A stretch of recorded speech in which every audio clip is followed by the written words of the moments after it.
রাস্তায় পড়ে থাকা কাগজের টুকরো একদিন না একদিন কোনো বইয়ের পৃষ্ঠা ছিল।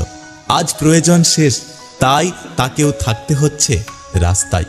কেউ দোষ খোঁজে সংশোধন করে দেওয়ার জন্য, আর কেউ দোষ খোঁজে অপমান করার জন্য।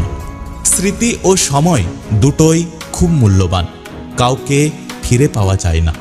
দরিদ্রের বাড়িতে ধনী গেলে দরিদ্র খুশি হয়, কিন্তু ধনীর বাড়িতে দরিদ্র গেলে ধনীরা বিরক্ত হয়। শুনতে খারাপ লাগলেও এটাই সত্য কথা।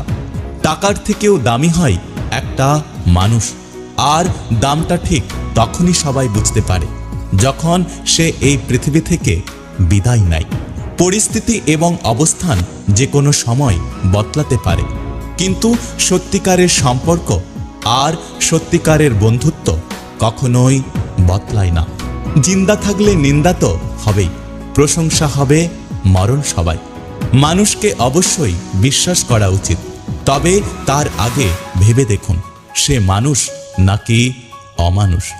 তুমি মানুষকে যা দিয়েছ প্রতিদানে তার পাওয়ার আশা করো না, কারণ সবার কাছে তোমার মতো হৃদয় নেই।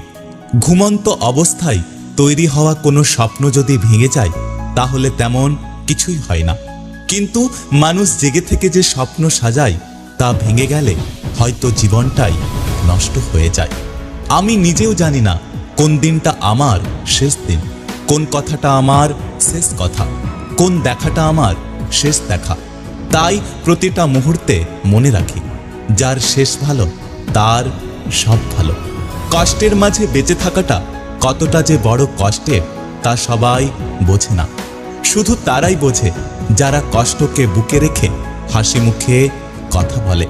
তোমার চোখের জল যার মন গলাতে পারে না, মনে রেখো তোমার মৃত্যুতেও তার কিচ্ছু হবে না। জীবনটা কেমন যেন আজব হয়ে গেছে। খুশি থাকার চাইতে অন্যের কাছে খুশি দেখানোটা বেশি জরুরি। ধৈর্য রাখো, কখনো কখনো ভালো জায়গায় পৌঁছানোর জন্য খারাপ পরিস্থিতির মধ্য দিয়ে হাঁটতে হয়। সময়ের অপেক্ষা করো, সঠিক জিনিস সঠিক সময়ে ঠিক পেয়ে যাবে। কখনো সবটা জানার পরেও চুপচাপ থাকি। কিছু মানুষ কতটা নাটক করতে পারে সেটা দেখব বলে। নিজের দোষ ঢাকতে যারা অন্যের ঘাড়ে দোষ চাপিয়ে দেয় তাদের সাথে তর্ক কখনোই করো না। এরা প্রতিটা মিথ্যে যুক্তি দিয়ে তাদের যুক্তি সাজিয়ে তোলে। যদি ভিডিওটি ভালো লাগে পাশে থাকবেন, আর হ্যাঁ, নিজের খেয়াল অবশ্যই রাখবেন। দেখা হচ্ছে পরের ভিডিওতে, ততক্ষণ সুস্থ থাকবেন। Take care.